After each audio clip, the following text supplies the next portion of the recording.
வணக்கம் வணக்கம். என்னோட பேர் அன்பரசன், சிவகங்கையில இருந்து வர்றேன். என்னோட கடை பேர் வந்து ஆரோ. கேக்குதா எல்லாருக்கும்? ஓகே. எனக்கு புரியல. இல்ல ஊ சொல்லணும்னு சொல்லல. அப்படி இல்ல ப்ரோ, கேட்கல. என்னமோ வித்தியாசம் பாக்குற மாட்டேன் எனக்கு தான் இருந்துச்சு. அதே நான் பேசல, ஒருவேளை கேட்கலையா அப்படிங்கறக்காக ஒரு என்ன ப்ரோ கண்டென்ட்லாம் இருக்கு ப்ரோ. நம்மகிட்ட இல்லாத கண்டென்ட்டா? நம்மளே பெரிய கண்டென்ட், அதுக்கு மேல என்ன இருக்கு? நான் பேச ஆரம்பிச்சேன்னா பாதி வந்து முழு வந்து என்ன சொல்றது, 2000 ஒரு கடை ஆரம்பிச்சு ஒரு 3 வருஷம் வந்து ஒரு எவ்வளோ டிரான்சாக்சன் எல்லாமே நிறைய பண்ணாலுமே என்னோட பாக்கெட்ல இருக்கிறது வந்து ஜீரோ. அது என்னோட பாக்கெட்ல இருக்கிறது வந்து ரொம்ப ஜீரோவா, வெறும் ஜீரோவா தான் இருந்துச்சு. சரிங்களா? என்ன 2018-19 தான் கோடீஸ்வரன் சரதாரி ப்ரோ மணியண்ணா நம்பர் எல்லாம் வந்து கிடைக்க ஆரம்பிச்சு. அன்னையில இருந்து இன்னைக்கு வரைக்குமே என்னோட ஏர்னிங் அப்படிங்கறத தனியா நிறுவனம் ஆகுது அப்படின்னாலே அதுக்கு முழு பெருமை வந்து உங்க எல்லாரும் தான் சேரும். சரிங்களா? ரெண்டாவது, இப்ப நான் டெக்னாலஜி வைஸா சொல்லவும் கோடிட்ட நானும் கோடியும் பேசும்போது கூட நிறைய விஷயம் சொல்லுவோம். ஜிபிடின்னு மட்டும் நம்ம பேசிட்டு இருக்கோம். ஜிபிடிங்கிறது ஒரு கம்பெனி மட்டும்தான், ஓப்பன் ஏஐ மட்டும்தான். அப்பார்ட் ஃப்ரம் தட் நிறைய கம்பெனி இருக்குது. அதையும் பார்த்து எல்லாத்தையும் யூஸ் பண்ணுங்க. ஒரு நாளைக்கு ஒரு கம்பெனி யூஸ் பண்ணணும்னு நினைச்சாலே நான் அப்படிதான் யூஸ் பண்ணிட்டு இருக்கேன். ஒரு லெட்டர் டைப் பண்ணணும் அப்படின்னா, சேம் கோடிஜி சொன்ன மட்டும்தான், ஒரு லெட்டரை டைப் பண்ணணும் அப்படின்னா மினிமம் 5 ஏஐட்டனாலும் ரெஃபரன்ஸ் கேட்பேன். அது டீப்சிக்கா இருக்கட்டும், பிளாக் மேஜிக், ஏகப்பட்ட என்னோட புக் மார்க்ல ஏஐ மட்டுமே ஒரு 100 ஏஐ கிட்ட நான் புக் மார்க் பண்ணி வச்சிருக்கேன். அதுல ஒரு ஃபில்டர் அவுட் பண்ணி வச்சுட்டு ஒரு 5 ஏஐட்ட வந்து நான் ஒரு ரெஃபரன்ஸ் கேட்பேன். அதன் மூலமா நீங்க எடுத்து அதுல எது உங்களுக்கு பெஸ்டா தெரியுதோ அப்படி ஃபாலோ பண்ணி போங்க. சரிங்களா? ஜிபிடி மட்டும்தான் உங்களுக்கு பெருசுன்னு நினைச்சிருக்க வேணாம். ஜிபிடியை விட பெருசெல்லாம் இருக்கு. ஜெமினின்னு ஒரு ஏஐ இருக்கு. ஜெமினிங்கிற ஏஐ வந்து எப்படின்னா வந்து இப்ப நீங்க ஜிபிடி வந்து நீங்க ஒரு சேட்டிங், எல்லாரும் சொல்றாங்க ஒரு லவர்ஸ்ட பேசுற மட்டும் தான் இருக்கு அப்படின்னு. லவர்ஸ்ட மெசேஜ்ல பேசுறதுக்கும் வீடியோ கால்ல பேசுறதுக்குள்ள எக்ஸ்பீரியன்ஸ் எப்படி இருக்கு? யூஸ் ரியலா நீ இல்ல ஜெமினிங்கிற ஏஐ யூஸ் பண்ணி பாருங்க, அந்த ஃபீல் உங்களுக்கு கிடைக்கும். பிராக்டிகலா சொல்றேன். ஜெமினின்னு ஒரு ஏஐ இருக்கு. அந்த ஏஐல உங்களோட பார்ட்னர்கிட்ட நீங்க லைவா வீடியோ கால்ல பேசினா என்ன மாட்டோம், எந்த ஒரு நெட்வொர்க் எந்த ஒரு இஷ்யூனாலுமே அதுல நீங்க அது எனக்கு இந்த இடத்துல எங்க இருக்கு, எந்த இஷ்யூ எனக்கு சரியா தெரியல அப்படின்னா கரெக்டா சொல்லும். ஃபைல் மேனேஜர்ல போங்க, இத்தனாவது ஆப்ஷன்ல உள்ள போய் இந்த ஆப்ஷனை கிளிக் பண்ணுங்க, அந்த இது வரும்னு சொல்லி சொல்லுவோம். அது மாட்டம் நிறைய ஏஐ இருக்கு. எல்லாரும் எல்லா ஏஐ பத்தி யூஸ் பண்ணி நல்லா நம்மளோட ஏர்னிங்ஸை இது பண்ணி வைக்கிறோம். எப்போதுமே மாற்றம் ஒன்றே மாறாதுன்னு சொல்லுவாங்க. அது மாட்டம் ஏஐனால ஏஐ வந்துருச்சு, இந்த ஜிபிடி வந்துருச்சுன்னு சொல்லிட்டு நின்ற வேணாம். இன்னும் நிறைய ஏஐ இருக்கு.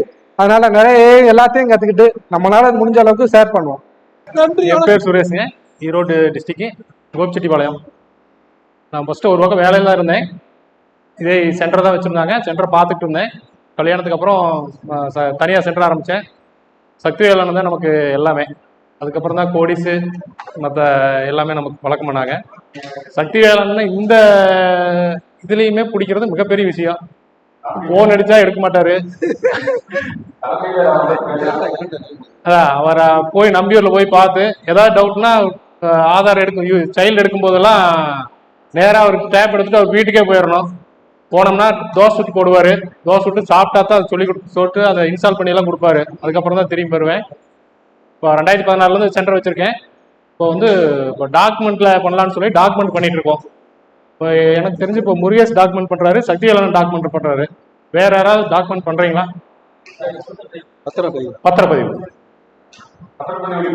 பத்திரப்பதிவு எல்லாரும் ஸ்டார்ட் பண்ணுங்க. அதுல என்ன அப்படின்னா, நிறைய பேருக்கு பாத்தீங்கன்னா பூர்வீகமா தான் சொத்து வச்சிருப்பாங்க. பூர்வீகமா வச்சிருக்கும் போது பாத்தீங்கன்னா கொள்ளு தாத்தா காலத்துல இருந்து அப்படியே வச்சிருக்கறதுனால அவங்க பத்திரமாவே இருக்காது, ரிஜிஸ்டர் ஆபீஸே போயிருக்காது. அப்ப அதை என்ன பண்ணலாம்னா, லோக்கல் விஓவும் தாசில்தாரும் நீங்க உங்களுக்கு தெரிஞ்ச ஃப்ரெண்டு பிடிச்சிட்டீங்களாவோ இல்ல யாராவது மூலம் நீங்க யாரோ உங்க ஃப்ரெண்ட் யாராவது பத்திரப்பதிவு பண்றாங்க அவங்க மூலம் பழக்கமா இருந்தாவோ அவங்கள வச்சுக்கிட்டீங்கன்னா பழக்கப்படுத்தி உள்ள டாக்குமெண்டா பண்ணிட்டீங்க அப்படின்னாவே சிட்டாரசார்னு சொல்லுவீங்களே, அதே மாதிரி தனிப்பட்டாவா பண்ணிட்டீங்கன்னா அவங்க பேரை உள்ள கொண்டு வந்துடலாம்.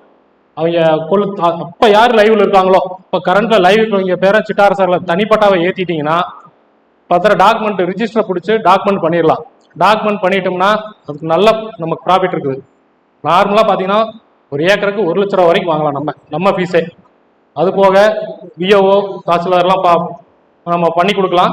அவங்களுக்கு ஒரு ஃபீஸ் கேட்பாங்க, அதை நம்ம பண்ணி கொடுத்துடலாம். இப்போ ஒரு ஏக்கராக்கு இப்போ கரண்ட் மார்க்கெட்டில் என்ன ரேட் போகுதுன்னு அவங்களுக்கு ரேட்டில் தெரியும். மினிமம் 20 லட்சம் 30 லட்சம் கம்மியாக எங்கேயுமே கிடையாது. அப்போ அவங்க வந்து ஒரு ஏக்கராக்கு 2 லட்சம் 3 லட்சம் செலவுன்றதை பார்க்க மாட்டாங்க, டாக்குமெண்ட்டாக பண்ணிடுவாங்க. அப்போ அவங்களுக்கு அடுத்தடுத்த வேலைகளுக்கு நமக்கு ஈஸியாக இருக்கும். இந்த மாதிரி பண்ணுறதை நமக்கு ஈஸியாக ப்ராஃபிட் பார்த்துக்கலாம். அதனால எல்லாரும் அதை கொஞ்சம் ஃபாலோ பண்ணுங்க, நல்லா இருக்கும். உங்களுக்கு கோடிஸ் எல்லாம் இப்பதான் தெரியும், எனக்கு வந்து ஸ்கூல்ல இருந்து தெரியும். இப்பதான் நீங்க எல்லாம் ஹெல்ப் எல்லாம் கேக்குறீங்க. அப்ப நான் கோடி ஸ்கூல்ல இருந்து எக்ஸாம் எழுதுனாலும் சரி, எதா இருந்தாலும் சரி அவனை பார்த்து எழுதுவேன். 10th பப்ளிக் கூட அவனை பார்த்து எழுதுனேன். எல்லாம் அவனை பார்த்து எழுதி 400 மார்க்குக்கு மேலதான் எடுத்தேன். எனக்கு முன்னாடிதான் கொண்டு இருப்பான், எது கேட்டாலும் சொல்லி கொடுத்துருவான். மாப்பிள்ள பேப்பர் எடுத்து இந்த பக்கம் வைடான்னு வச்சிருவான். இல்லைங்க அவங்களையும் 420 அந்த 20 மார்க் வந்து டீச்சர் பக்கத்துல நின்ட்டாங்க, எப்படியும் பார்த்து எழுதுவானுங்க, அதனால பக்கத்துல நிக்கலான்ட்டு 20 மார்க் போயிடுச்சு. இல்லைன்னா அவனோட நான் கொஞ்சம் மார்க் எச்சா எடுத்திருப்பேன். ஏப்பா ஸ்கூல் படிக்கல, படிச்சுட்டே ஒண்ணுமே படிக்கலடா அப்படிமா. அவன் பார்த்து எக்ஸாம் அப்படியே எழுதிட்டே இருப்பான், பேப்பர் எழுதிருப்பேன். பேப்பர் காமிடு அப்படின்னா எடுத்து பக்கத்துல வச்சிருவான். நான் பேப்பர் எடுத்து என் பக்கத்துல வச்சு எழுதிட்டு இருப்பேன், அதை கூட மறந்துடும். மாப்பிள்ள பேப்பர் இருந்தாடா அப்படின்னா அதுக்கப்புறம் வாங்கிக்குவான். அப்ப இருந்தே சரி இப்பவும் சரி, என்ன ஹெல்ப் கேட்டாலும் இல்லைன்னு சொல்ல மாட்டா, பண்ணி கொடுத்தாரு.